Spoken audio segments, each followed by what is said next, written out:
Welcome to our first episode of We Who Dare, a brand new podcast coming out of Venture Church. So excited to do that. I think it was Dan, it was your idea for the name, or maybe it was Avery over there, which we have called Intern Avery forever. Now it's Producer Avery and Resident Avery. There's all kind of different things, but Avery is the magic behind the scenes, putting this all together. We're really excited about this going forward. We're going to be doing seasons, and so this is a 4-week season on parenting, and I'm not going to tell you what the next one is yet, but we've already got it in the works. And so we'll just roll out different seasons every couple months. For something you can really kind of take on our old podcast, deep dive into thought and consideration on practical matters, doctrinal matters, apologetic matters, all kinds of different things we're going to be addressing, societal, social issues. There's a hint to what's coming next. But today we're going to start our conversation about parenting, specifically about littles, middles, and bigs. Littles being nursery, preschool age, middles being elementary school. And we've got a great couple that's going to be on for that. And just going to go ahead and tell you guys, ladies, you want to get your husbands to listen to that. He was a SEAL Team 6 dude right here in our church. It's going to be that you're going to be hearing from and how they learn to raise up elementary age kids from a SEAL team perspective. So that's awesome. And then our third is going to be all about bigs, high school, middle school age. And then we're going to do a fourth. We're going to have some kind of Q&A. Is that what it was, Dan? And so, and I'm guessing you're going to get instructions on how to send us questions on that later. That's not going to be in this.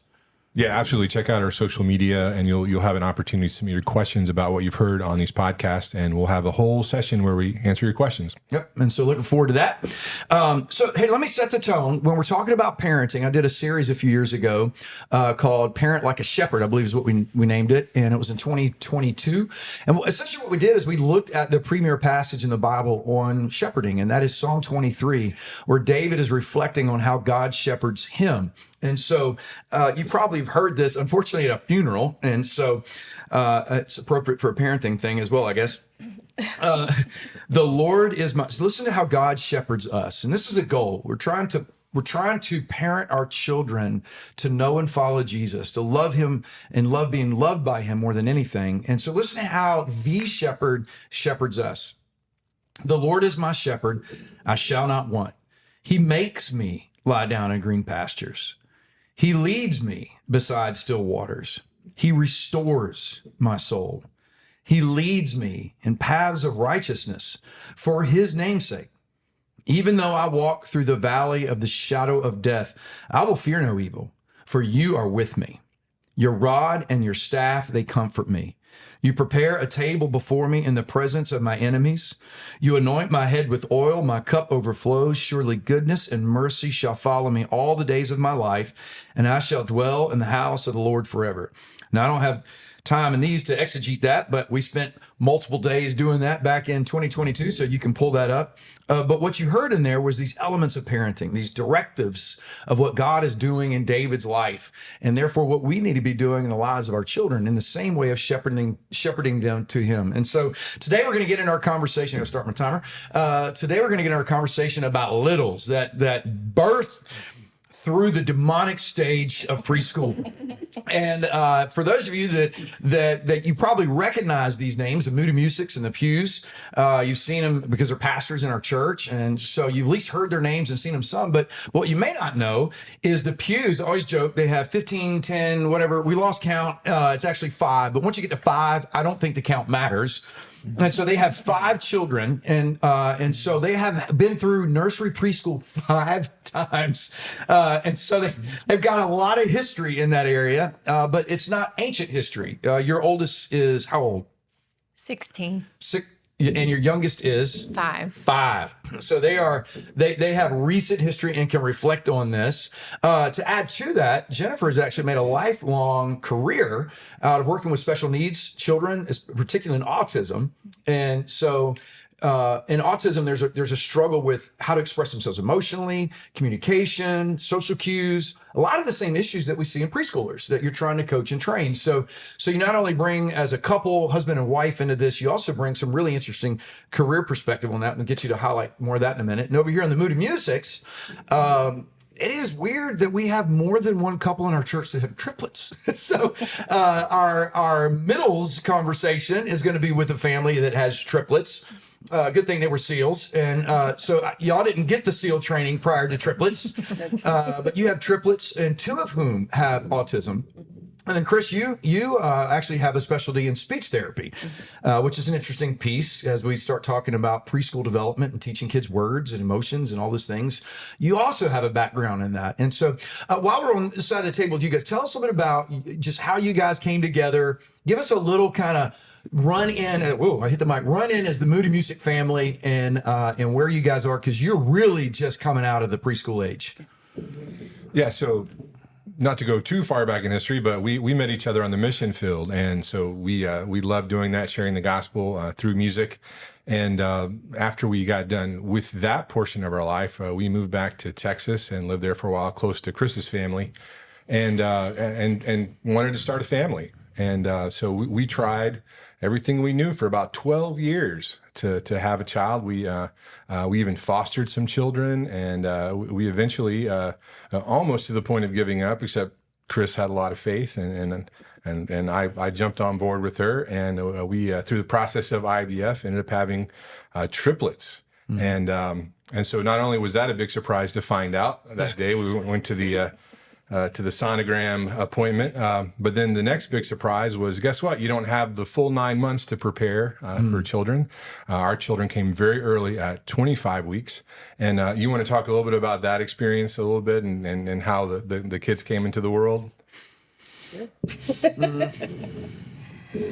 So I could spend hours, and I'm sure that's not what we have, but basically they came at 25 weeks. They were 2 pounds, 2 1/3 pounds, and 2.5 pounds. And, Wow. you know, obviously being born that early, they were in the neonatal intensive care unit for, you know, a long time.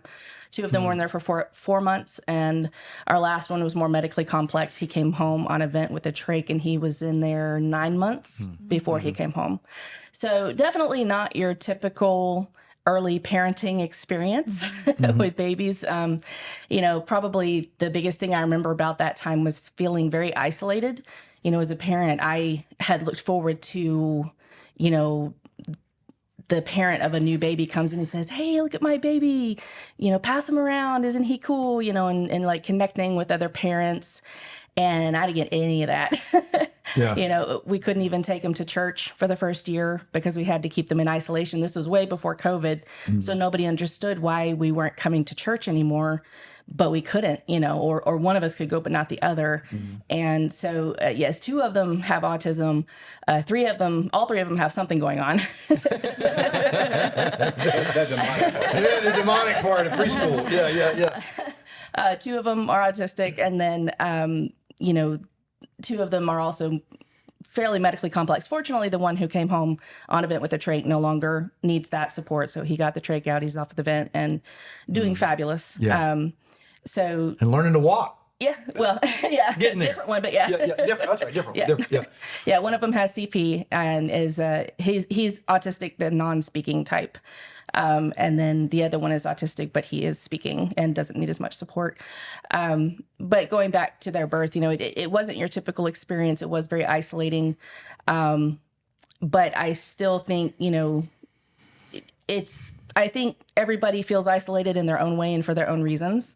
And so for that reason, I think, you know, we can still speak to your typical experience, if you will, but also that added element of it being more complicated, not only medically, but socially, you know, with the rest of your church, you know, not really understanding. I think they would understand better today now that we've had quarantine. People know what that is. Yeah. People didn't know what that was at the time. They just thought we were just not showing up for no apparent reason. That's the whole issue of itself. When you have preschoolers, they're so high maintenance. It requires so much effort that you start feeling separated from the world because you're just having to isolate your entire life around this preschooler, and that's very normal. The last person I didn't introduce, by the way, is the most important for me at the table, and I didn't introduce her because it's just kind of a given, but I realized this is the first episode, and my wife and I are doing this together. That's right. And so my beautiful, awesome wife, that loves me unconditionally, blows me away that she does. And then Keri, hey, the clap noise, the cheer noise on the thing, the cheer noise on the thing. Come on, hit the cheer noise. my own sound Come on, effect. Where's producer. my sound There it was, cheer noise in the production. All right, and so really excited. Keri and I are doing this together. Really pumped. And so the Pughs, tell us a little about your background, how you guys came together. I mean, you found a man from East Tennessee, and you's from Greensboro, ain't you? She's from High Point. High High Point, Point and excuse Greensboro are very different. I apologize. I'm more from Greensboro than Tennessee, but I never went to High Point. So she taught me like all these phrases that I would have never known. Like, well, I probably can't repeat all of them. But, yeah. We call them was your high grandpa? point. Yeah. We call them high pointisms. Yeah. My favorite one, if I had that and he had a feather up his butt, we'd both be tickled to death. That was a high pointism. Yeah. Yes. There we go. I like it. Carolina doesn't fail. So tell us a bit about how you guys met and just your kind of brief summary in parenting, like your journey through this. Because y'all just. Yeah, we met at church at 18 and 17. We didn't even live near each other. She started attending the church that I grew up in after I moved to Tennessee, and we became pretty fast friends, I think. Basically dated, got engaged in college, and when we married at 22 and 21, I was in seminary and she was finishing up her education degree. We had no vision or plans to have 5 kids. Like some people, like there's certain people like they think that's their purpose in life, and that wasn't on our radar at all. And so 2 years into marriage, we had Hannah, and it's kind of been a stair step ever since then. And so we just had to, like every parent has to, just learn from trial and error. Mm-hmm. So that's pretty much the way it's happened for me. So, and you've kind of gone back and forth, Jennifer, as full-time mom, and then career and mom, and then part-time career. Like, walk us through some of those different phases you've had in parenting and career. I'm a bit of a hot mess. No, I've done a lot of flexing in terms of our family dynamic. So I actually was the, breadwinner is what you would call it when we had Hannah. Jonathan was still in seminary, so he did some part-time work, and I had the full-time job. And then I said, I'm tired of doing this full-time thing. Like, help me. And he accepted a position in Gastonia. So we moved here, and I stayed home for about 2 years. At that point, we had 3 kids. So it was like, he's a youth pastor, I'm a teacher. It does not pay for me to work as a teacher. So I stepped back. Then I worked, when Sarah was 2, started back to work full-time. And then we had Rachel. I kept working with 4. And then we had Lydia, 2019. COVID hit in 2020. And it just, with a 5th kid and some of the ways that COVID affected our family, it just did not make sense anymore for both of us to be working full time. So I took a step back and was home for about 8 months at that point. A supernatural, God-ordained thing happened. I had no plans to go back in the classroom, and someone that was very close with was trying to fill a position at the school I'm at now. And I said, hey, if it's part-time, I'll do it. And again, no intention of going back. And they were like, let's see what we can do. And so that's where I've been. I'm going on my 4th year as a part-time employee, and just trying to, run our family and support Jonathan in that way with we got 5 kids, so we got to feed them. Yeah.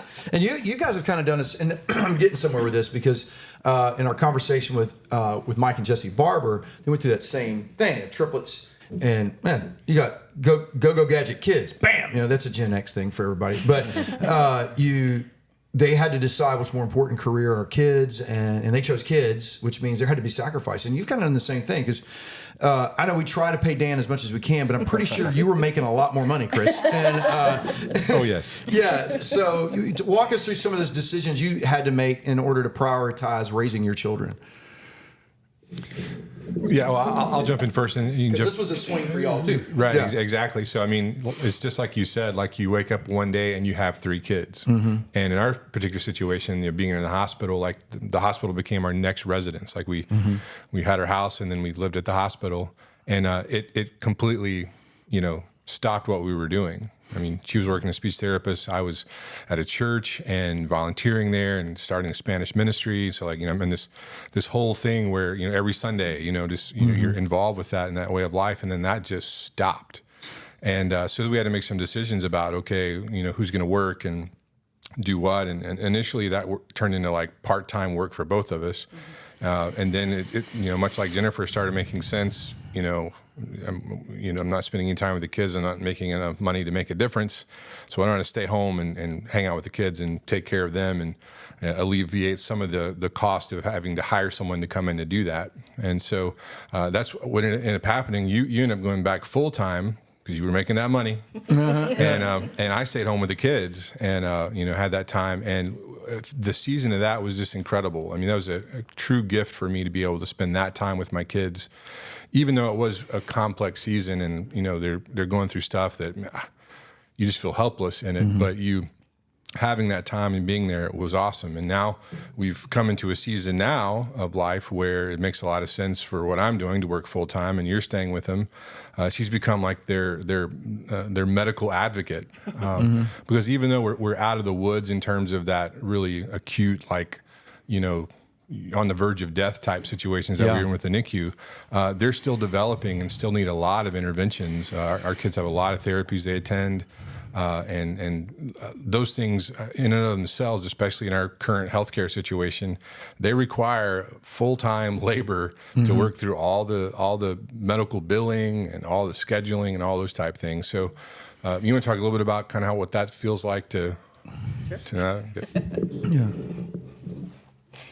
So, I mean, basically what he said that, when they first came home, we both worked part-time and we just alternated days, partly because one of ours needed, basically full-time nursing care. And so, one of us had to be home in case the nurse didn't show up, which, if you know any medically complex families, that's a common problem. I remember the one night I had to stay up all night because the night nurse didn't show up, and that was rough, and then go to work the next day. But so then that was in Texas, where they were born. And then when we moved here, it was difficult to figure out work situations. We, didn't know maybe we should stay part-time. And then it just worked out that I had an opportunity to work full-time. And so that allowed him to then stay home with the kids, which is great. But, part of learning parenting styles is learning that parents think differently. And, having been trained as a therapist and having a very black and white diagnostic kind of mind, and Dan not being not having that at all. Dan is that at all, not. definitely. Having a very beautiful mind of a different sort. You're so kind. So, we realized pretty quickly, he would come home from a doctor's appointment and I would ask him 20 gazillion questions and he's like, I don't know. Yeah, doctor said they're all right. So we figured out pretty quickly that I was probably the better one to go to the meetings and the appointments and stuff. And so we kind of started trying to shift, but it didn't really dawn on me till much later how much stress that was increasing in many ways for both of us. So he was, like he said, I think we thought, we're over the worst of it. We can start living a semi-normal life. He got, a job here part-time.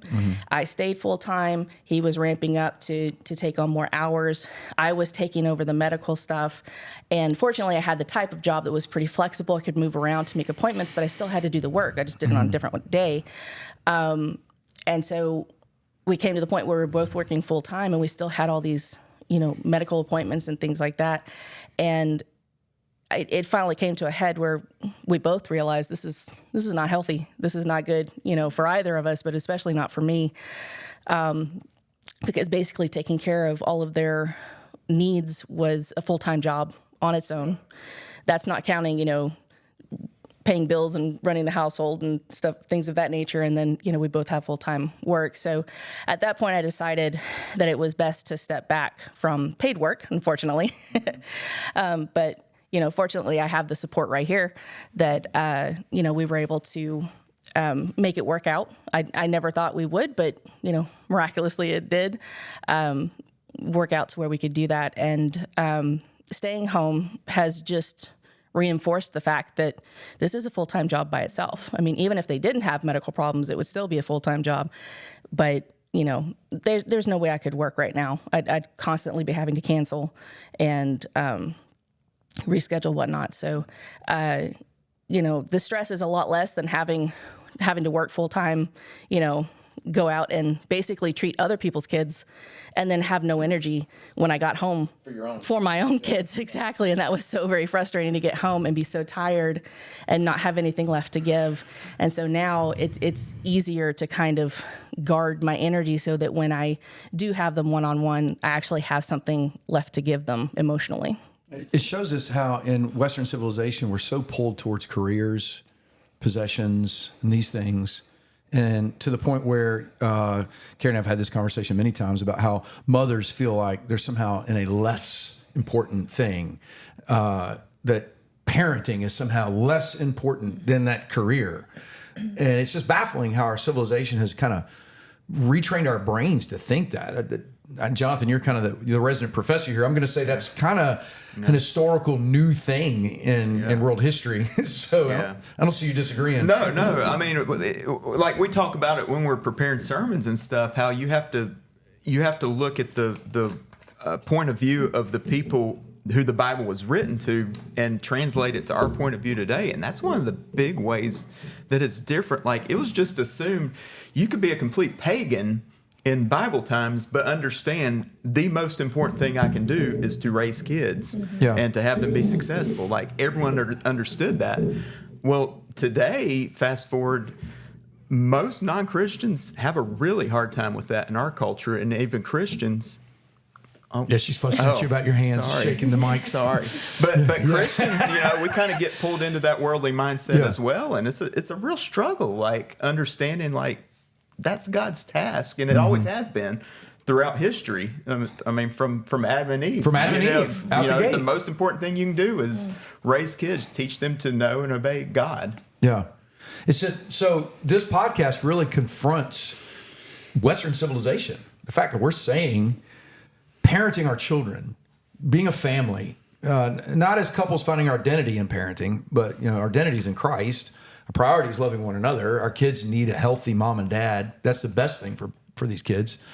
But then our goal as a couple is parenting these kids, and that's just totally 180 degrees from the direction of our culture, especially as it sits today. So with that, kind of introducing this whole series and getting you guys kind of locked in. Oh, there goes that thing again. This is a venture podcast. We don't have it down all the niceties straight. We're gonna have squeaking chairs, and we're gonna have Jonathan doing drums on the table. All right. So, let me just start asking you some really specific questions for you guys, and I'm gonna start with my wife because I want to get her involved in this conversation. Oh, great. So let's start with something crazy. Let's start with something really super practical, but really irritating, and starts the trajectory of discipline and maturity. And that first issue is, how do you get your kid to go to the bathroom? So Keri and I talked about this for a while. I thought that I kind of considered Keri to be like this mastermind. She doesn't think she did a great job, but everybody else disagrees, And so talk us a little bit. How did you do this? Because you were on it. I don't know if I've just like blocked out this season of life because I don't know. So our family dynamic is we've got 3 kids, one who's 18 and in college, one who's 14 and just started high school, and then a 10-year-old who's in 5th grade. So we had 4 years in between. So I'll start with that. I feel like that kind of gave me a little break in between. I never had 2 in diapers.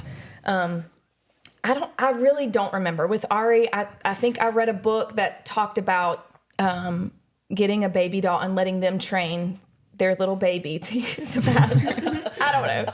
I was blessed to be able to stay home. That's something else I'll say. I was a stay-at-home mom, and so I had the time. I think that is huge and key, is just to be able to have the time to put into that and to be consistent. I know moms who have scheduled weekends where they are going to teach their kid to do that. It was not an overnight thing for our first. I really don't remember exactly how we did that. We just went to the bathroom a lot. and we gave them treats when you use the potty. I don't know. I don't remember. With Ada, I used cloth diapers, and there was good motivation in that because I'm going to tell you, I did not like cleaning poopy cloth diapers. And she was really, she's going to love that I'm saying this about her on the World Wide Web. But she gave me like some good, signs, some good cues, some good grunts. And I just took her. I mean, literally. I remember you picking her up and going straight to the bathroom. 6 months old, we're going to the toilet 6 and months. using the toilet. I feel like, and maybe I'm wrong, I feel like that some kids have an aversion to the toilet just because it's scary. And so I thought, well, maybe if that's true, the earlier we start it, the less likely she'll be able to deal with that. We didn't always make it to the toilet, but we did. And she was done by 18 months. Ari was probably more like 2. We had a little regression. So I don't know. Mm-hmm. And then Remy, I don't know. She was done by 2 as well. Nighttime things were always a little longer. I think the piece was you were depending just on how hard they slept. you would recognize these cues, and Keri's like, no, we're getting this down. And the thing that blew me away was with Ada. I mean, at 6 months, I remember coming home and she's got Ada on the toilet, and I'm like, what are you doing? She's 6 months old, and she's like, hey, lot of time in the I'm bathroom, recognizing guys. this, and I'm giving it a whirl, and then like you said, about 18 months, Ada's potty trained, and it was wow. I don't know. She couldn't even talk yet, I do feel like when they're ready, they're going to do it. And I tell parents that all the time, just like take the pressure off of yourself until they're ready. I mean, sometimes it's just a battle you have to pick or choose to fight. And I was able to be home and spend time in the bathroom. But it did. We sang lots of songs. Yeah, we did all of it. We have potty songs. We can sing them for you if you'd like. Where's the ukulele? Where's the ukulele? We can sing the potty songs. But to me, what was so awesome about what Keri was doing there, and she never gives herself credit, but what was happening is she was already like, how do you?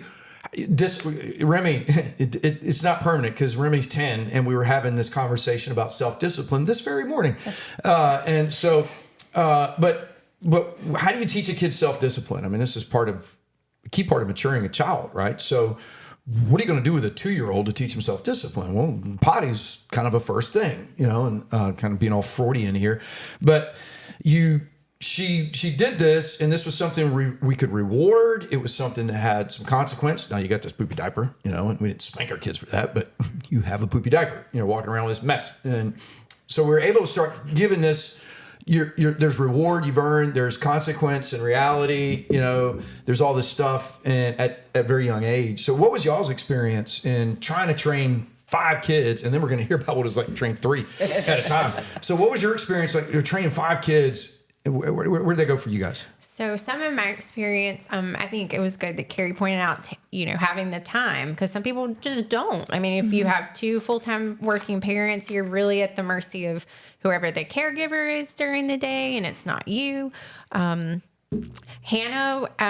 she had some medical issues going on, so it took her a little longer. And then one of our other children could have sat in it all day and didn't care, and was almost 3.5 before they potty trained. For me, our first 3 kids are all within 2 weeks of being 2 years apart. So literally bam, bam, bam. So for me at the stage of life I was in, when I was home with their first 3, it was easier for me to change 2 diapers at one time. And that's not, with people that I've talked to, that's not necessarily a popular thing, but that was what I needed to do for my own mental capacity. Like I can't stop nursing to go take you to the potty. Like I couldn't physically implement that myself. So at that season in my life, it's easier to just put both of you down and change a diaper at the same time. A lot of people are motivated financially by, I got to get 1 out of diapers to afford the other one.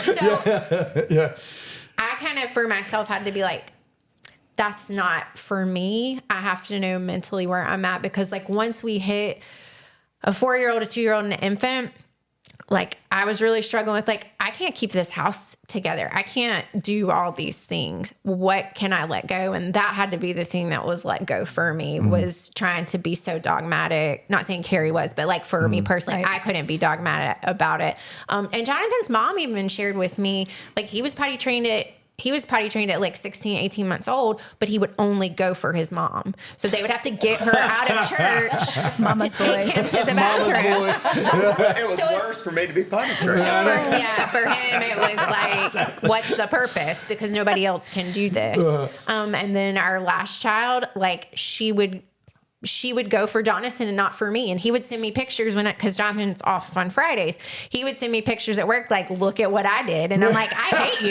You know? Which honestly is a little bit, it's an interesting. Look, it's in the toilet. It's interesting to me to think about, though. You start to see a little bit of that defiance in kids, even in that. Their I mean, there's personality. definitely like when they have accidents, you know, you can't help it. But then there are times where you're like, oh no, I'm going to hold it and I'm not using this toilet, or I'm not going to go for you, or I'm going to go for this one, or whatever. But yeah, it's interesting how that shows up even in potty training. And it's like for our kids, it was definitely indicative of their personalities. Yeah. Like my son is so much more laid back, and the girls we have 4 very strong personality girls. So it was like, oh, yep, definitely see that. Yeah.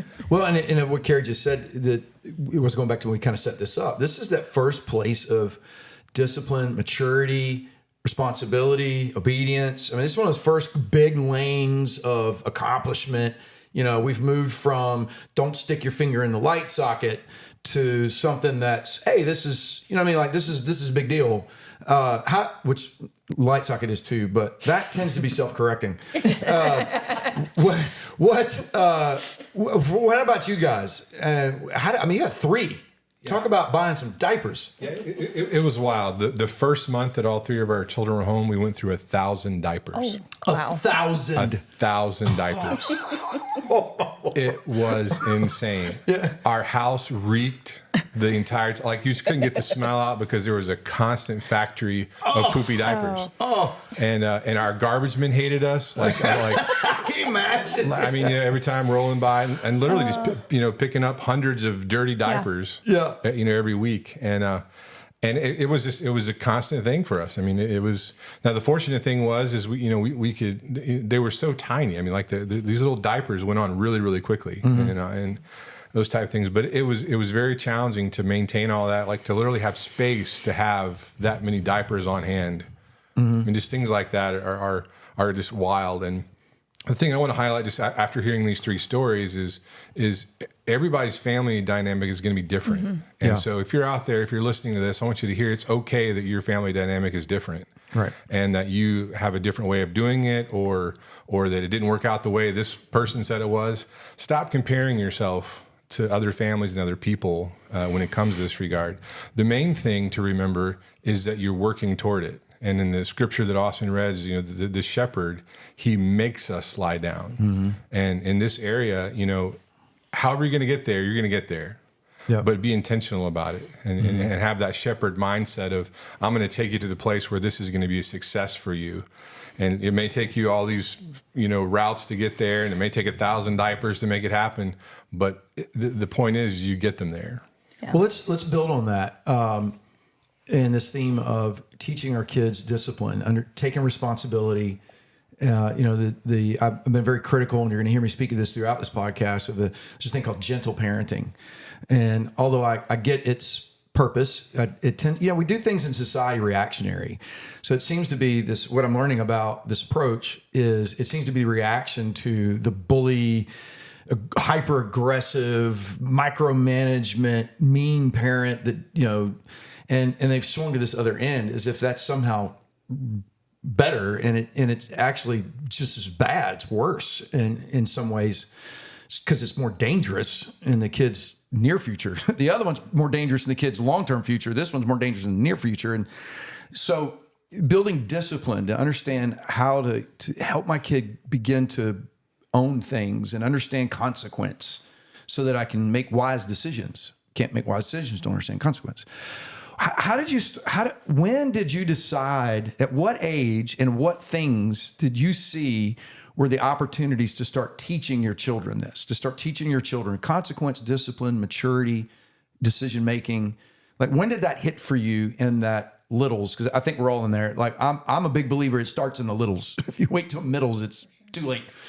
So let's go back to you guys. Where did y'all start with that? What were some of the things that helped you learn that? So, I guess what guides me is and this is looking at scripture. So I'm not perfect in this at all, but what I try to be guided by, in fact, I fail more than I succeed in this, to be honest.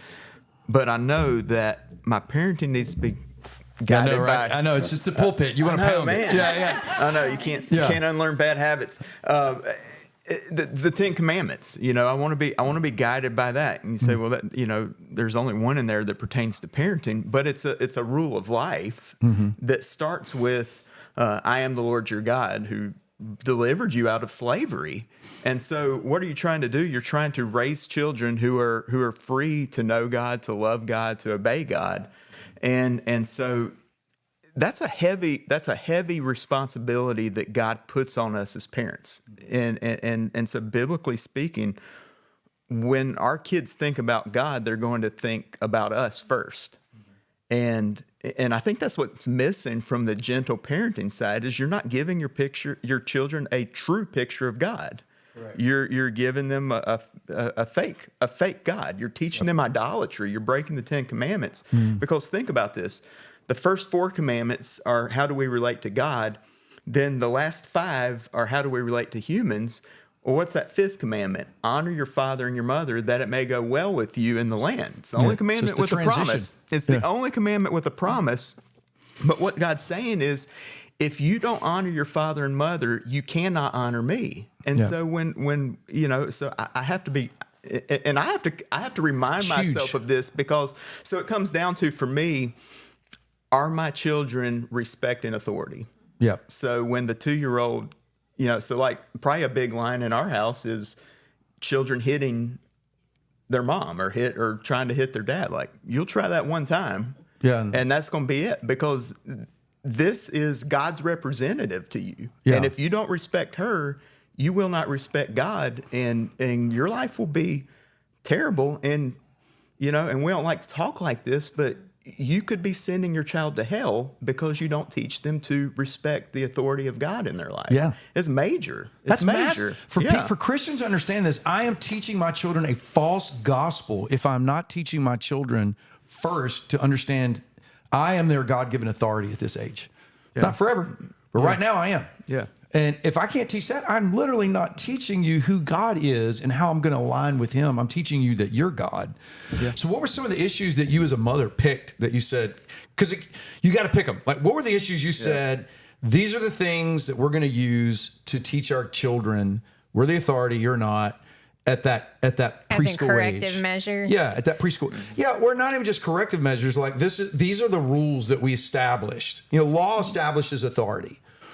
And that's where the gentle parent mode, there is no law. It's like, you're the law, the kid is. So what did you go, Keri asked it when we were talking earlier, parents can get in arguments over this because those laws come from our values. So, let's say you value a clean room, but you don't value a clean room. And so you have laws that your room has to be clean. The other parent doesn't have a law, the room has to be clean. And then the kid just knows who's to go to, So what were the things that you guys said? These are what we value. This is what we're going to require as preschoolers that you have to these are the instructions you have to follow as, like, you would expect your 2-year-old to cook dinner. So what's the instructions you expect these preschoolers to follow? I mean, I had David vacuuming when he was 4. So There we go. Which is awesome. I think it was, we were married young. So a lot of that we learned as we were growing, which I know a lot of all married couples, you have to learn each other. But I think specifically, like, I was still in college when we got married, and I got pregnant like the first year I was teaching. So a lot of that stuff, unfortunately, kind of happened after the fact. It was like, oh, this is a big deal for you, not a big deal for you. I mean, when Jonathan was talking, I was even thinking, like, even a 6-month-old baby that bites you, like, they know they're biting. They know that they're going to get a reaction. Now, you're not going to beat the baby, but you're pulling them away and a firm no, we're not doing that. It starts that small. I think, do you have anything that, like, was, I mean, we're not going to put up with, like, the back talking and. No is not a word you're allowed to use with your parents. You can with in other situations, but not with your parents. Why? Because we are the authority that God's placed over you. And if you'll say no to us, you'll say no to God. So no's not allowed. That's not on the option list. ignoring a direct commandment, and that's a hard one to get through. But Yeah. when a child's intentionally ignoring something that you tell them, well, then that becomes a discipline issue, and it's much easier to ignore. That's the hard thing. Is, man, I'm tired most days. I'd rather just let it go, but I have to remind myself I'm not teaching them a proper view of God if I just let it go. And it was, a lot of it was learning what not to do. So like I would tell the kids to pick up their things, and I'm just thinking in practical terms, but I would tell them to go pick up something and they wouldn't do it the first time. And then I would ask again and again. And maybe by the 5th time they did it, but it was like, I've now trained them that they can do that and they don't have to listen the first time. So I had to even say like, nope, we're done. We all need a reset. So I think sometimes we just need to reset. You know, you've got these expectations, maybe like our ground rules, but we weren't following them because we got tired and we got lazy. And it's like, okay, no, we got to restart the ship. Yeah, I tell parents that all the time. I feel like the little years are the most exhausting physically. Yeah. Because you have to be so consistent, and it causes you to stop and think, okay, if you're going to be consistent with discipline, which I think you have to be, I would always, no, I would not always, but I would tell myself, you need to stop and think, am I ready to enforce the consequence for what I'm fixing to tell him not to do? Because if I'm not, then I don't need to say it, you know? And that was a big thing for us, was obedience, that we would enforce. Like when I told you to do something, you need to do it the first time. There's no option. Because you're on right, it. you're training them that you don't have to do it until I say it the 5th time, or until my voice reaches this level, or and I think that's Until I'm red-faced, you can say no. Yeah. Or you know, until I don't even understand the gentle parenting one. Until I've said how sweet you are 15 times, you know, and I'm not always good at that. I mean, my voice would raise quite often, but we were really big on. We would try to check each other up, and we would have conversations. Yeah, I feel like I'm moving past an appropriate level of firmness, and now I'm getting into not. And y'all know me well enough. I can coach Rammell real easy, you know. And so I had to really consciously think about, I want to communicate this objectively, firmly, factually, because that's what we're dealing with. We're dealing with, I'm the parent, you have to obey me. And this isn't an emotional attachment. This is my responsibility as a parent to teach you to obey me. This is first up responsibility. And it really came to a head when I realized like practical things, and this is what I think parents miss. I remember watching a kid run across a parking lot while the mom said, come here, come here, come here, come here. And then when she finally screamed at the kid stopped. Well, I need my kid to stop on first commandment because it's at the first commandment the kid can get run over by a car. So I remember one of the things and then we're going to go to you guys, to the triplet model again. But one of the things that we were teaching Ari is not to walk away from us in public. Now, some parents, I watch parents these days think that's not a big deal. There's a list of children who are missing in the world because they walked away from their parents or got run over by a car or all kind of things. It's never a good thing. So we're teaching our children, you're not allowed to walk away from us. So we were in a Lowe's. I'll never forget it. It still makes my heart just sink to do this, right? So we're in a Lowe's, and Ari, who was really not a hard kid, he walked away from us, and we'd been telling him not to. He was testing the waters, you know. And so we're like, all right, here it goes. So he walked away, and then while he wasn't looking, we went and hid. And so now we could see him, he just couldn't see us. And so we're hiding in Lowe's in between the shelving or whatever, you know, and they're like looking at him, and we're like, hey, you know, we're poking each other. Oh, we got him now. We got him now. And he was probably about 4. Yeah, he's probably 3. Yeah, he's preschool. He's confident, you know. He's walking around. I'm a big boy. I don't need my parents. I can go where I want to go, you know. And then he turned around to find us.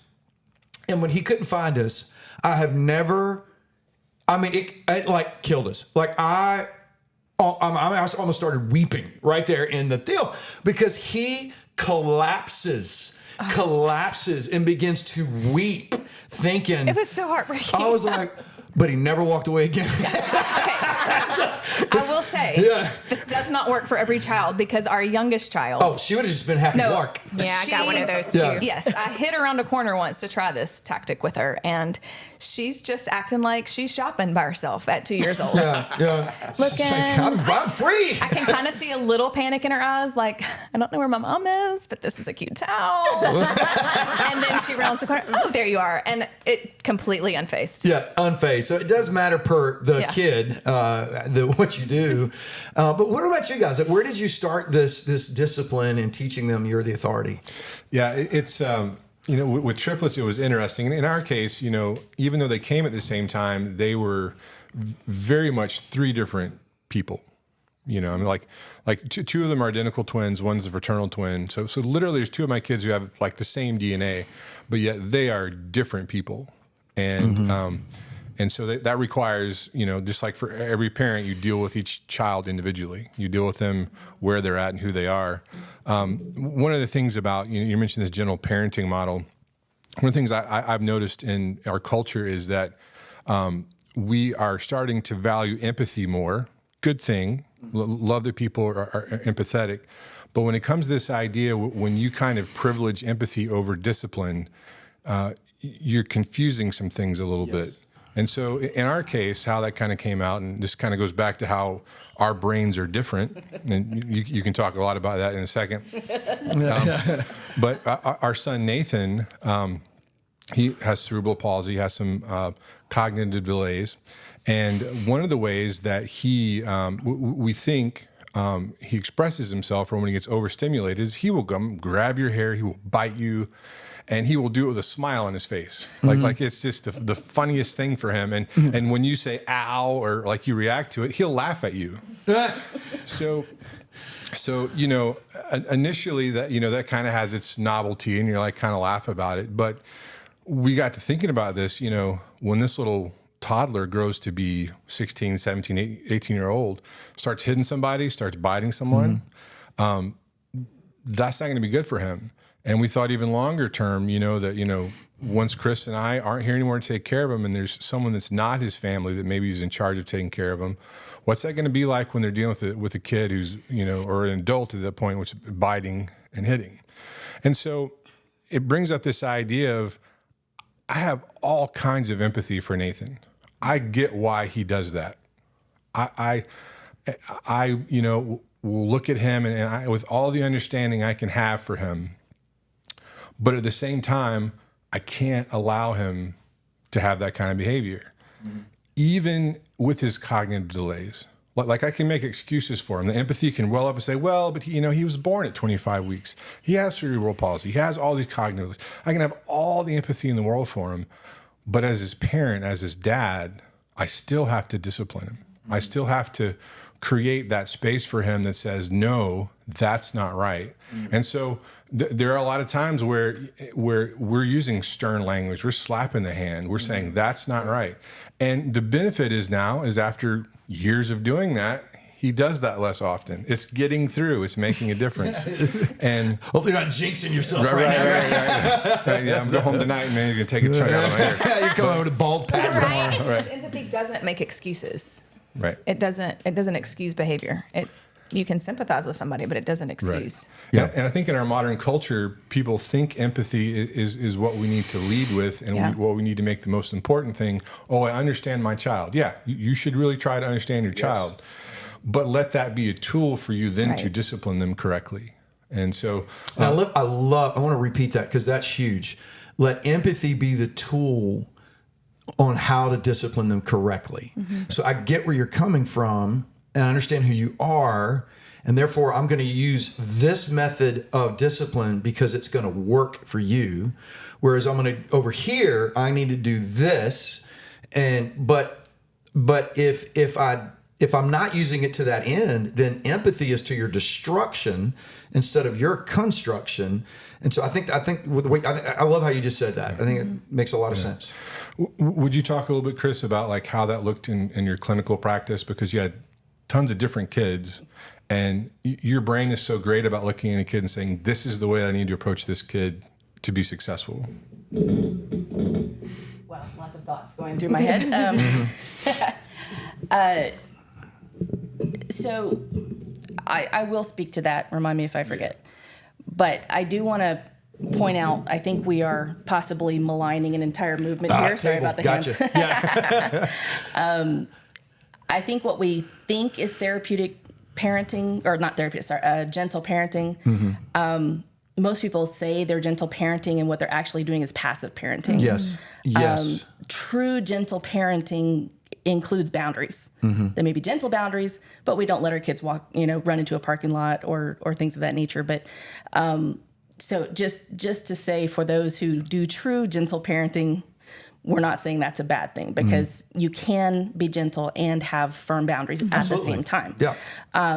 What I hear a lot of people describing, stories I hear about that, is more passive parenting. So, there is authoritarian parenting, kind of the dictatorship, my way or the highway. And that lacks empathy. That's the far, other, the first one you were talking about. And then you have passive parenting that says, oh, they're kids, let them do what they want, honey, don't run out into traffic, So that's more passive parenting. And then you have somewhere in the middle, which is where we actually need to be, which I've heard described as authoritative parenting. You are showing authority, but with empathy. Just like you were saying, empathy is a tool that you use for those boundaries. And I would say it's not, maybe, I think middle, maybe, I would disagree with that. I think it's more a combo. Yeah. I'm not giving up any of the authority, but I'm also not giving any of the empathy. I'm taking both of those and I'm putting them into the mix. Right. And when I take one of them out, then I've got a mess. And that's where I think, just calling back to how we started, like, it's so important to be grounded in our view of God, because is God gentle with us? Absolutely he is. Is he authoritative with us? Absolutely he is. And so we have to allow ourselves to be grounded in who we know God to be. And his gentleness includes some very harsh firmness at times in our life. Very harsh firmness. But it's done with empathy. And so the gentleness comes out in the empathy and the love and the mercy by which the chastisement of God, a loving father disciplines his children. So does God. And I think that's where this conversation gets all discombobulated, because there's an assumption you can't have one or the other, when in fact, if you don't have both, I think I said that right. Yeah. So let's come back to you on where you were heading with that. So going back to something you were saying, Jonathan, about saying no is not an option, I would reframe, I understand what you're saying and why you're saying it.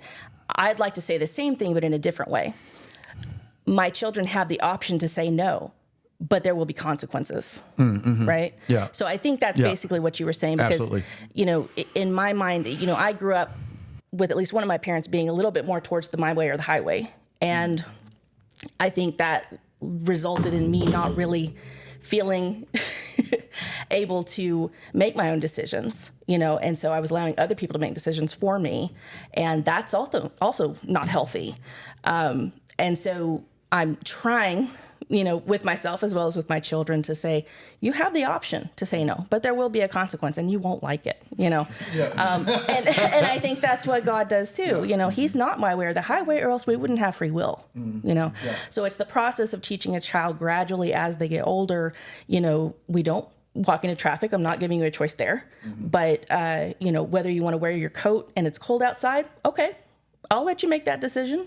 I'll have the coat with me, but if you want to walk out and it's freezing outside, okay, that's your choice. And in about 5 minutes, you're going to realize that the consequence of your decision was not great. Remy went to school this morning with the risk of no breakfast. And you're not going to die because you missed breakfast, but you're going to be hungry. Right. And you're going to miss breakfast because you weren't following instructions. You took too long. And so my kid's not going to die because they missed breakfast. If that's the case, then half the world's going to be dead tomorrow. So I know you're, but I want to get into a subject you just brought up. I had it on the list, and as soon as you said it, I was like, you know what, we're going to go ahead and transition to that now. You're talking about how to express emotion and communicate. And if we're just totalitarian leaders, our kids don't know how to talk. They don't know how to express their emotions. They can't say how they feel about things. And that's not a good trajectory. The other side of their feelings become the authority. Well, that's not that's not it either, you know. So we started trying to struggle through this, you know, Ari being upset, not liking something when he was little. How does he do that in a healthy way? Well, throwing himself on the floor and screaming and yelling and going completely, you know, bonkers, that's not healthy. How do we respond to that? Well, we spanked our kids, you know, not for everything, but we had it. And I was like, I don't know that that's the right response to him pitching a fit. I just don't know that coaches the behavior that I'm trying to get out of here. Because if you spank me while I'm pitching a fit, I'm gonna pitch a harder fit. So I just didn't think that worked well. Other parents might disagree. So I'll never forget what we did. I remember he threw himself into this temper tantrum in his bedroom, and we have one of those split houses, and you know, the big room in the middle and then the bedrooms on either side. His bedroom was over here. So he pitched a fit. He threw himself on the ground. And I forget what it was all about, but he goes absolutely bonkers. And so Keri and I just turned around and walked out, and we went to our bedroom. And it took him a minute. We could hear him pounding the floor, you know. And I think he was even headbutting the floor, which that tends to be self-correcting as well. But it was carpeted. So when you headbutt the carpet, you don't quite get the lesson, you know. But anyway, so we hear it stop. And we're like, oh, okay, well, it worked. And then we hear him walking across the house, and he comes into our bedroom, looks at us, and then throws himself back on the floor again. And then our response at this point is we just died laughing, you know. And if I remember the story right, he realized like this didn't work at all, you know. Like he did not get his way. So we're like, you are not going to get your way by throwing a fit. Like whatever it is you're throwing a fit to get, it's not going to work. Like period. I don't care what it is. You're not getting it when you throw a fit. And so that's how we try to begin coaching healthy behavior. So I feel like that's kind of where you were going in this. Healthy communication, healthy behavior expressions. How do you do that with a preschooler? I mean, speaking as a speech therapist, one of the things that I often taught parents who were bringing their preschool age child in that either was not talking or talking but not communicating well, this is not all of them, but many of them had the more passive mindset, and they were overdoing the empathy to the point where the child felt like they were in control. And that's actually a very scary place for a child to be, and actually makes them more unhappy. But all that to say, if a child started crying and the parent would either immediately start to intervene or, you know, if I was working with them and they were watching and they asked if they could intervene, sometimes I would say no. I would say no, and let me explain why. You know, is your child in pain? No. Are they hungry?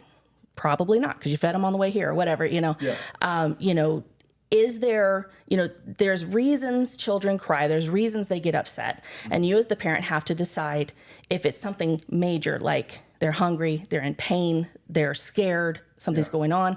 Okay, that's when you respond. Mm-hmm. But I said when that... They got a yellow jacket in their pants. You know, exactly. Like, why are you acting crazy?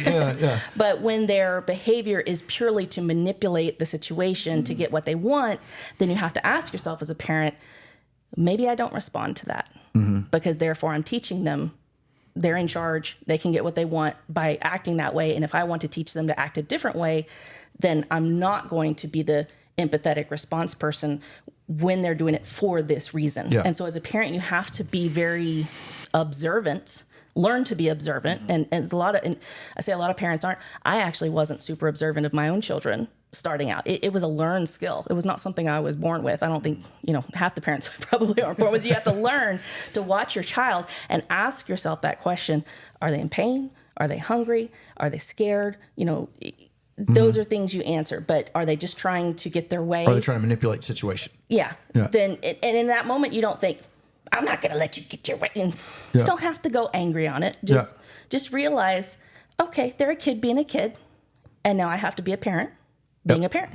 And I want to be a parent. And I'll say, baby, I know you want that popsicle, but you got to eat your dinner first, you know, or whatever. You know, you can still be empathetic, but set the boundary. It's like having... You're not going to now get the popsicle. Yeah, exactly. And if you keep doing this, you're not getting the popsicle even if you eat your dinner. You know, like, and that was a part of the deal. Like, there's a point where you've gone past. So, like, now the opportunity for you to get this, you've lost that opportunity.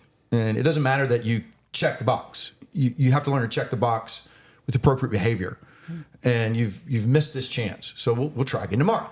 You know, and that takes, you get tired doing that. And it'll wear you out. But I think y'all were talking about earlier, like, parenting is exhausting, but you have to do it. You just have to do it. And we've had to encourage one another in that. Like, we'd find ourselves slipping because it's easy, just yell at your kid.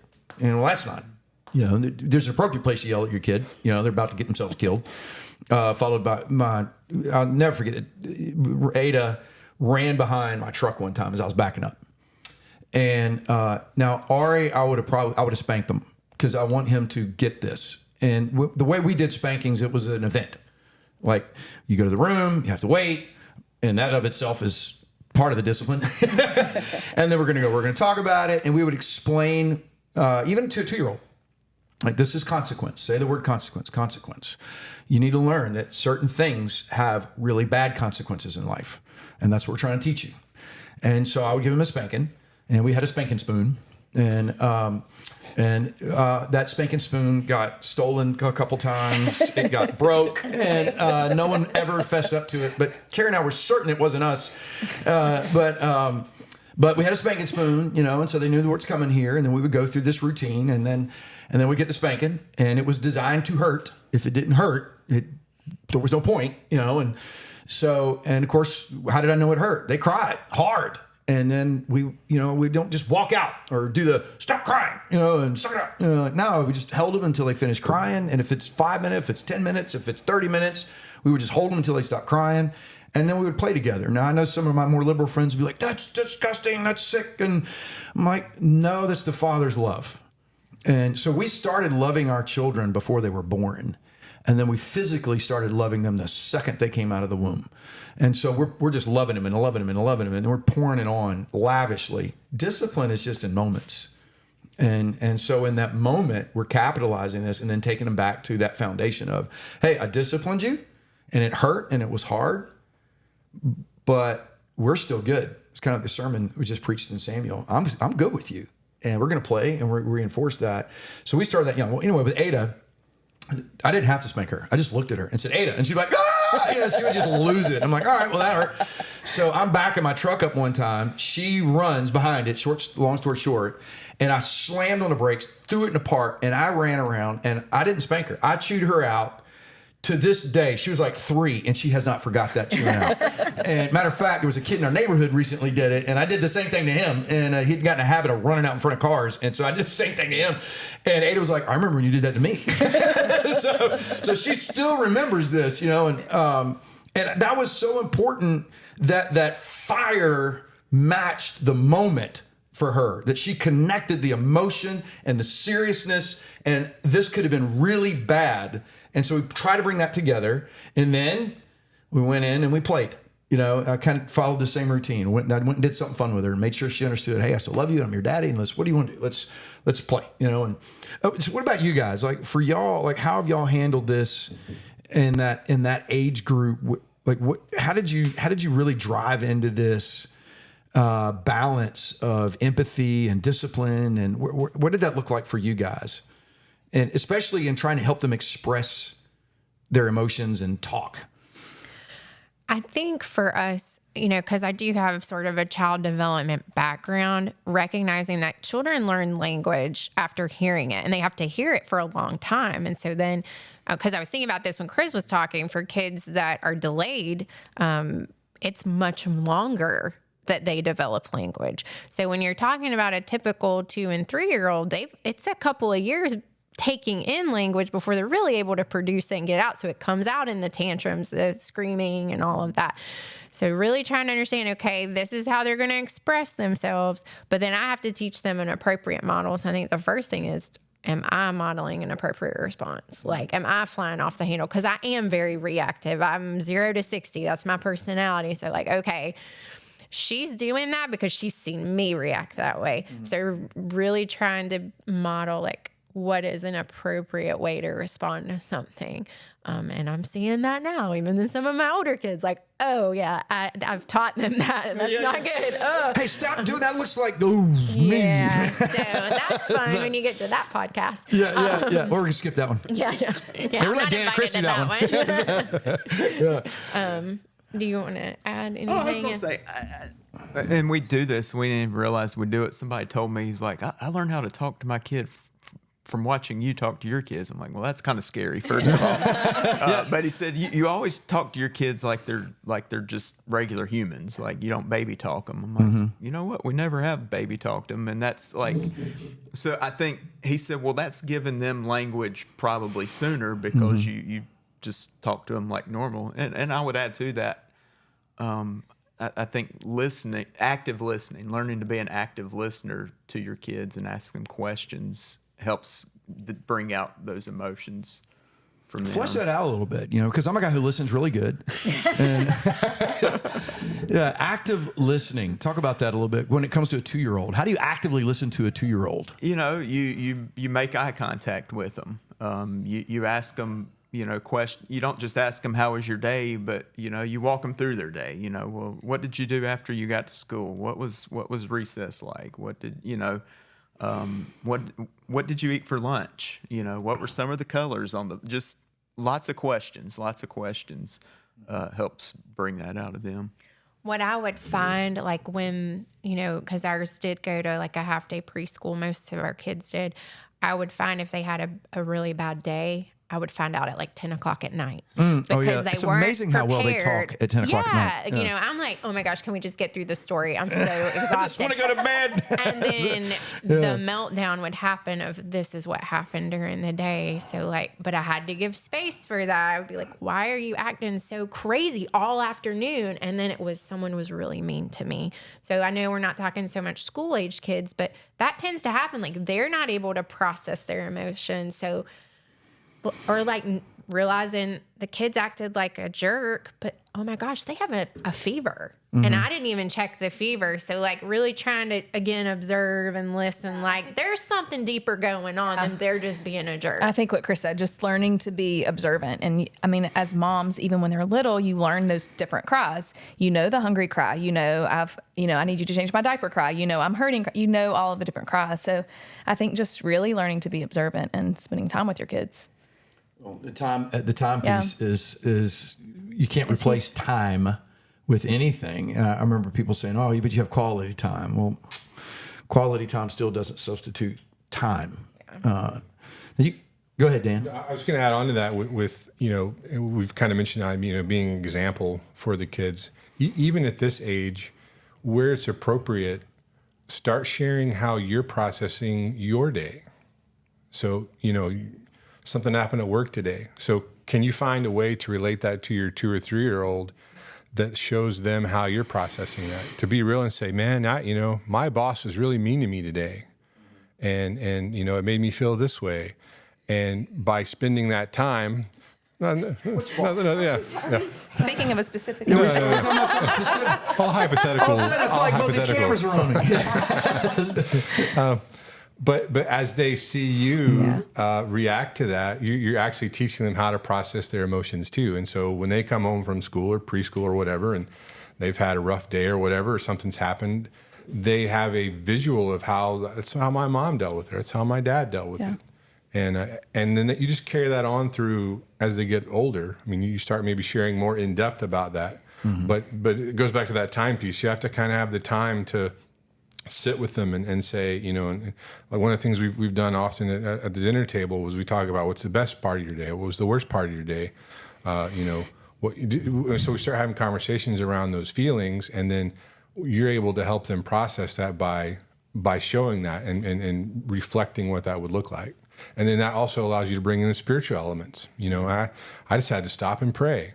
Or, I just had to remember that I'm still a child of God. Yeah. There's simple things that we can start infusing even at this age to help them develop those own spiritual disciplines that they'll need later on in life. Yeah. I think one of those elements, kind of transition our last little topic here, is in that discipleship piece, and it starts there. And some of the things that I think parents overlook are so big that are just small, that are easy. And you say, how do I disciple my kids? Well, I can start with just, how about when we gather around, we're going to eat meal together. There's a novel idea. And our family, we don't get to do that a lot, but we try to make sure there's at least 2 nights a week that we can be home as a family and have dinner together, And so we try to guard 2 nights. And what does that start with? Well, it starts with, we're going to thank God that there's food on this table, and which I never really understood till I got to grad school and I was broke. And then I was like, thank God there's food on the table, and that was like first time in my life I really got it.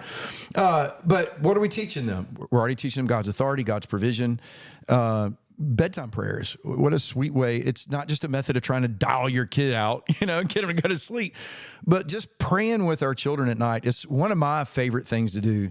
I love it. And to the extent that even when I get home and our kids are already asleep, I'll often go to their rooms and pray over them. And I have this little routine I go through with each kid. And as they get older, it wakes them up more. But just this little routine I go through each one of them, and just helps my mindset, if nothing else. Like, my job is to disciple them to Jesus. And so I'm going to go over, I'm going to pray over them. And for you guys, what did it look like at that age? And I'm sure the Pughs were probably already learning systematic theology at 6 months. And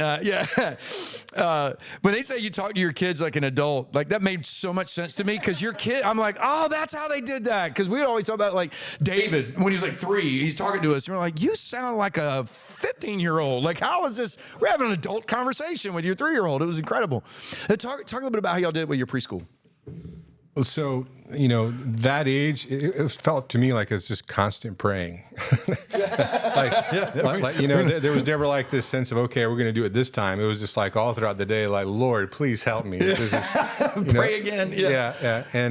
And there were just tons of, like right before you drift off to sleep, you're like, Lord, just please protect my family. Please heal them. Please. There's all this kind of stuff that really helped develop my own relationship with the Lord. Like, I was understanding God in a much deeper way. All of a sudden, I'm a parent, and you just see things differently once you have kids, and you start seeing, how stupid you are in your relationship with God, because there's like all these parallels that start showing up, and so that just kind of naturally starts, as you kind of cultivate that. Like how it's happened now is, early on with those kids, like I actually made up a song that I sang as a lullaby for them as they went to sleep. And now that's kind of blossomed into this thing where, Ella will often come to me and say, hey, Dad, well, I'm having trouble sleeping. Will you come sing, or will you pray for me? And so, are you going to sing it for us right now? No, see, yeah. That's another podcast, but the point is like there's this time where I'm trying to, I wanted to create that sweet moment for them as they go to sleep. Mm-hmm. I wanted them to hear my voice, and I wanted it to be like, and the song is very much like a prayer. So mm-hmm. So it's that idea of creating that moment for them, that they're making that connection now. Oh, I have someone I can pray to. I'm having trouble. I can connect with God, and this is how I do it. Yeah. So. I'll, as we kick over to Pughs, one of the cool things, I'm trying to remember which kid it was, that, I don't remember which one of our kids it was. That first, they were in Sunday school, Kid Zone, and they heard one of the scriptures read. They didn't realize that the prayer I pray for them is mostly scripture. And so they were in Kid Zone, and they came home, and they were like, Dad, so the thing you say when you pray at night, they said the same thing in Kid Zone. It was the same verse. And I was like, oh, they were the same thing. And I was like, yeah, because it's in the Bible. And they're like, oh, that's right. You've been telling us that.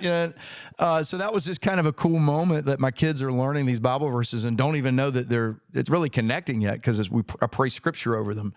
And I fluff that's my routine, by the way. I fluff their covers, and I have this particular way I have to fluff. And I can't do it with 8 anymore, because by the time I get in there, she's wrapped these things all around her. And blankets. And I'm like, how are you alive? And so I'm like, I can't fluff your covers anymore. What's wrong with you? But what about you guys? Like, how did you start discipling your children in preschool? So when they were all little, and jump in, I don't want to speak for both of us, but when they were little, we had a designated time, and in the evening, like, tried to find very developmentally appropriate, like I had like a storybook Bible. It was more, just stories. Mm-hmm. So helping them to learn the stories. But I also did a lot of singing with them. I taught Hannah, David, and Sarah the Lord's Prayer through a song I made up. And so that's how they know the Lord's Prayer. Do a TikTok video. We'll post it. I got you, Austin. I got you. Yeah. Go ahead. Oh, I just remembered, I think prayer time with kids, I remember it being some of the most frustrating times that we had. I would cry. Yeah, cry my eyes I'm like, out. this is not what this is supposed to be about. To the point What of, is happening? yeah, like this is supposed to be a positive thing, not a negative thing, and we just end up fighting and crying. And You family feud during prayer time. I would bawl because I think this is a good point. My expectations were way, way high. I wanted this perfect, The thing you heard at like, at the parent conference. right, like Norman Rockwell, everyone's sitting it down and we're all happy, and it was not that. And so I felt like I had failed as a mom because I was like, they're gonna learn scripture, we're gonna get this right. And Jonathan's parents are amazing, and I was like, you did this when you were growing up? And Jonathan's like, yeah. And it looked just like this. And it's okay. But our kids, as much as maybe they didn't get, they picked up things for sure. oh, they got it. And that's the encouragement. Like your kids are getting it, even if they act like they're not. So I even, because I'm like, teacher mode, I would get so frustrated because one of them's upside down on their head. And I'm like, Yeah. David. We're trying to talk to And I'm Jesus. like, oh my God. But that kid can tell you everything that's in a sermon. He can quote scripture. He's teaching me scripture. Like that's just how he learns. He's just kinesthetic. But again, going back to like knowing your kid. So it was a pruning time for me because especially like when I was nursing and I didn't have like all this time to like sit for myself and study the Bible because I like long times of study. It was like, Lord, please just help me. And it taught me a dependence on God, which I think then teaches our children to depend on God. It doesn't point them to us. It points them to the Lord. Yes. What? I think that's a good point, though, is that we can find those moments in everyday activities too. It's not just this picture perfect moment where everybody's kneeling by their bedside with their hands folded and we're saying these prayers, but it's in potty training, it's in disciplining, it's in all of these areas where we get to kind of, I know like in the whole thing of the disciplining, we talked about that. We sit and we talk about the scripture and why the Lord says this is important, or the moments where I completely fall apart or I yell at my kid, or was I wrong to correct you for that? No, but how I corrected you for that was pretty ugly and I need to apologize for that. So letting them see our flaws, or asking them, as they come into their own faith, asking them, how can I pray for you? Well, and then sharing how they can pray for you. This is the things I'm struggling with. And I know you're probably seeing it, but this is what I need you to ask the Lord to help me be patient because I'm struggling right now with a lot of patience. So I think just little things like that, we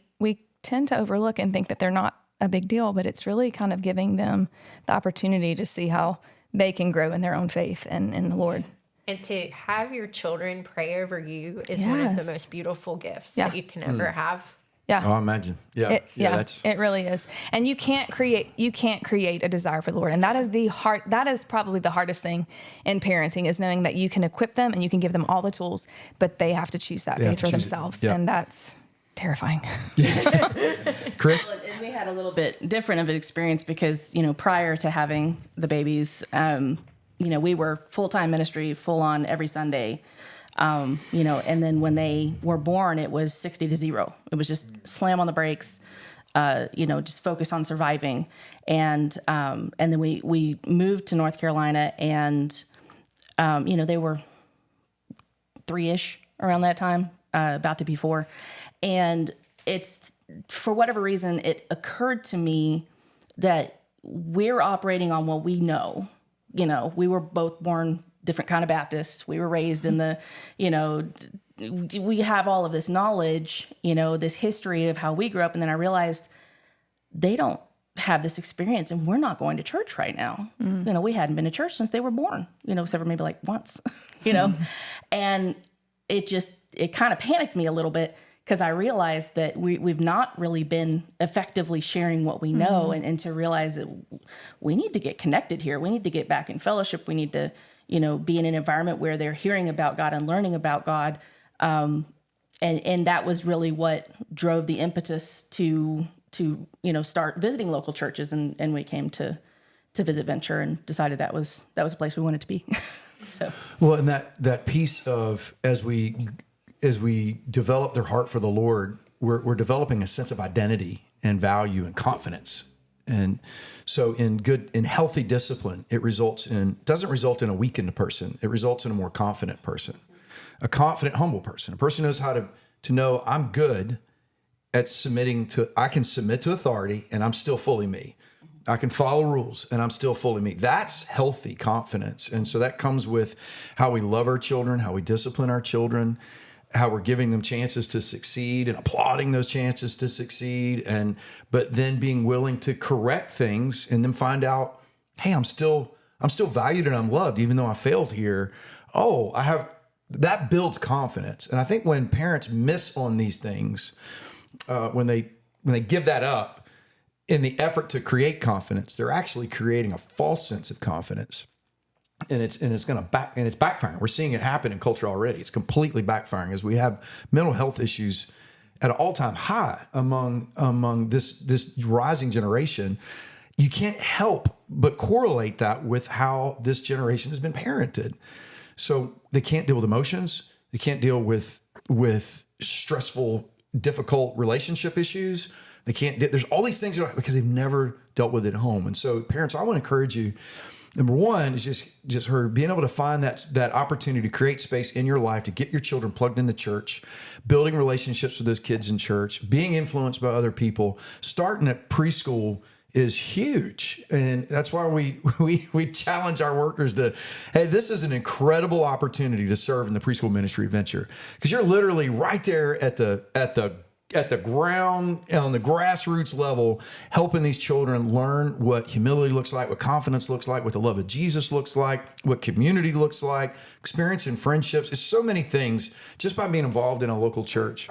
Our kids learn the gospel in church, in preschool. Yes. Not in elementary school. We age. start in there. preschool, like they can tell you the gospel from coming to church. Mm-hmm. And kids need to know that there are other people following Jesus besides their parents. They need to see those examples in other men and women and how they live out godly lives. And that's not just for the pastor table here. No, kids need that. That is across the board. I didn't grow up a preacher kid. I grew up a shipyard worker kid, and a shipyard worker that loves God and a mama that loves God. But they weren't their own staff of the church. My dad wasn't a deacon. He wasn't any of those kind of things. And I needed to know that Jesus wasn't just something for mom and dad. Jesus was something that it was someone who was real and alive and returning and being in a local church that believed that, preached that, lived that, and then gave me a community of believers around me, even as a kid, that we're doing this together was massive. And so you kind of wrap this up. I just want to encourage parents. We got this next podcast coming out. Are we doing these all at once? Are they getting all these at once? Or are they getting these like per week? Come out per week. All right. So next week, you're going to get episode 2. I'm looking at Avery, and I got the nod. I finally got the word right. So episode 2 on middles, that elementary school age, and I'm telling you that we've already recorded that.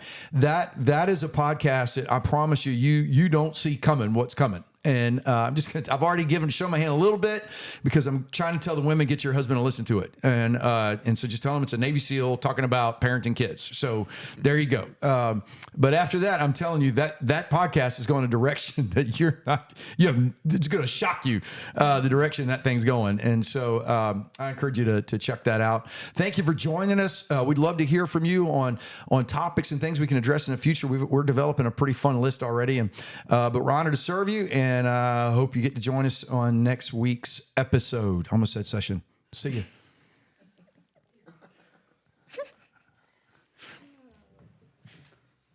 That's crazy how fast time goes by.